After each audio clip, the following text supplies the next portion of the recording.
Bismillahirrahmanirrahim. Alhamdulillahirabbil alamin. Wassalatu wassalamu ala asrofil anbiya'i wal mursalin wa ala alihi wa sahbihi ajma'in, amma ba'du.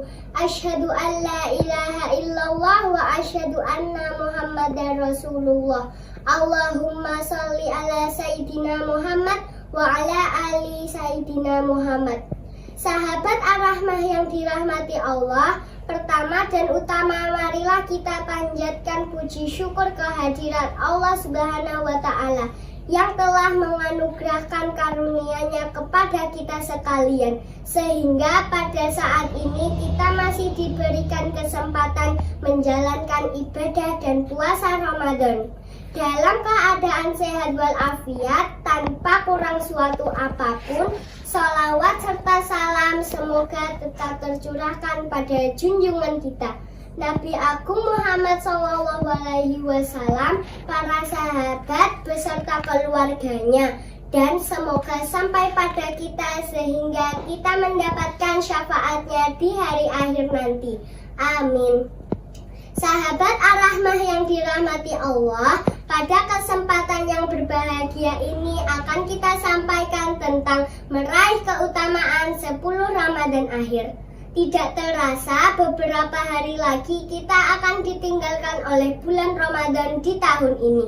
Rasul dan para sahabat pada masa itu selalu merasa bersedih ketika Ramadan hendak selesai, karena keistimewaan yang ada di bulan Ramadan akan segera berakhir.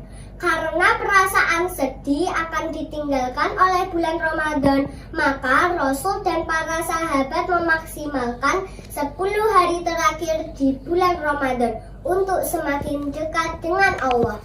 Alhamdulillahirabbil alamin harus kita ucapkan saat ini karena kita masih diberikan kesempatan untuk berjumpa dengan 10 hari terakhir pada bulan Ramadan, atau yang disebut juga dengan itfum minan nar, atau terhindar dari api neraka.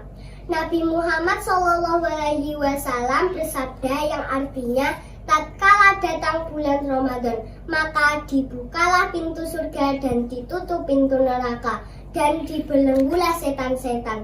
Untuk itu, selagi kita masih diberikan kesempatan untuk hidup, mari kita tingkatkan takwa kita kepada Allah Subhanahu wa Ta'ala, agar puasa kita diterima oleh Allah Subhanahu wa Ta'ala dan dosa-dosa kita diampuni olehnya.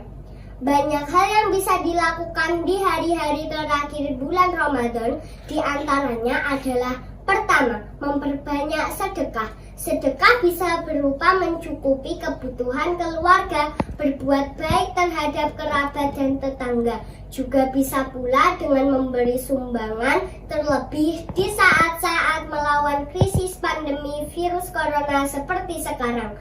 Kedua, memperbanyak membaca Al-Quran atau tadarus Al-Quran.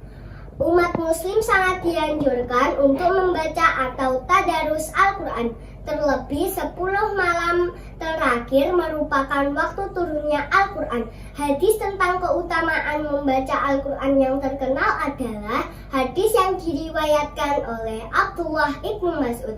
Sebagai berikut, Abdullah ibnu Mas'ud, Rasulullah SAW bersabda, barang siapa yang membaca satu huruf dari kitabullah atau Al-Quran, maka dia akan mendapatkan satu kebaikan. Satu kebaikan akan dilipatkan menjadi 10. Semisalnya, aku tidak mengatakan alif, lam, mim satu huruf, namun alif satu huruf, lam satu huruf, dan mim satu huruf. Hadis riwayat At-Tirmizi. Ketiga, iktikaf. Dalam menyambut datangnya 10 hari terakhir pada bulan Ramadan, umat muslim disunahkan untuk melakukan iktikaf. Adapun iktikaf sendiri adalah berdiam diri di masjid dan lebih mendekatkan diri kepada Allah Subhanahu wa Ta'ala. Namun, iktikaf merupakan bukanlah sesuatu yang diwajibkan, melainkan sunnah atau boleh tidak dilakukan, sesuai dengan sabda Nabi SAW. Sungguh saya beriktikaf di 10 hari Ramadan. hari pertengahan Ramadan. Kemudian Jibril mendatangiku dan memberitakan bahwa malam kemuliaan terdapat di 10 hari bulan Ramadan. Barang siapa yang ingin beriktikaf, hendaklah dia beriktikaf untuk mencari malam tersebut. Keempat, memperbanyak doa. Amalan berikutnya yang dapat dan mudah untuk dilakukan, yakni dengan memperbanyak doa kepada Allah Subhanahu wa Ta'ala.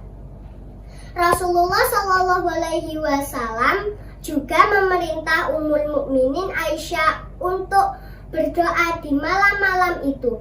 Aisyah berkata, "Wahai Rasulullah, apa pendapatmu jika aku ketepatan mendapatkan malam Lailatul Qadar?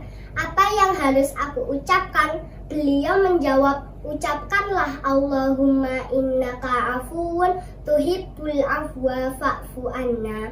Ya Allah, sesungguhnya Engkau Maha Pemaaf, mencintai kemaafan, maka maafkanlah aku. Hadis riwayat Ibnu Majah yang disahihkan oleh Al-Albani. Kelima, memperbanyak salat malam. Salat malam, Rasulullah menyebut salat malam merupakan salat yang paling utama setelah sholat 5 waktu atau maktubah. Seperti dalam sabdanya, puasa yang paling utama setelah Ramadan adalah puasa pada bulan Muharram. Sebaik-baik sholat setelah sholat fardu adalah sholat malam. Hadis riwayat Muslim. Keenam, zikir. Perintah zikir ini terdapat dalam beberapa surat. Di antaranya adalah surat Al-A'raf ayat 205 yang artinya, "Hai orang-orang yang beriman, berzikirlah dengan menyebut nama Allah. Dengan zikir yang sebanyak-banyaknya, selalai apapun zikir tetap harus dilakukan untuk mendekatkan kita kepada Allah Subhanahu wa Ta'ala." Zikir adalah amalan ibadah yang paling mudah dilakukan kapanpun dan dimanapun. Subhanallah walhamdulillah wala ilaha illallah Allahu Akbar, la haula wala quwata illa billahil aliyul azim. Demikian apa yang bisa saya sampaikan, ada kurang lebihnya mohon maaf. Billahi taufik wal hidayah. Wassalamualaikum warahmatullahi wabarakatuh.